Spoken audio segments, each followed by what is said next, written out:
এখানে রাতে ডিনার এসে গেছে, ওর জন্য আজকে আমি এখানে বানিয়েছি। আজকে আমার যেহেতু করেছি কড়াইশুটির পরোটা, ওকেও বানিয়ে দিয়েছি, সেটা আটার করে দিয়েছি, ময়দাটাকে একটু অ্যাভয়েড করে গেছি। আটার এখানে কড়াইশুটির পরোটা বানিয়েছি, আর ওর জন্য একটু আলু সিদ্ধ করে আলুর দম করেছি ক্যাপসিকাম দিয়ে। আর ওর পরোটা মানে টমেটো সস লাগে, সেটা হলে দেখা যাক বিহান আমার কেমন খায়।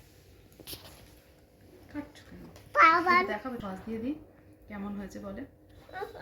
আও দিচ্ছি। কেমন আছে? কেমন হয়েছে? টেস্টি আছে? কি করিস বাবান তুই? বিছানাটা আমার কি করেছো? কখনো আমার ছেলে বিছানা গুছিয়ে রাখে না। এবার কি দেবো একটু? এবার কোনটা দিয়ে খাবে? ওটা কি? আউ দিয়ে খাবে? আচ্ছা, আউটা কি আমাকে বলবে কেমন হয়েছে? আচ্ছা ঠিক আছে,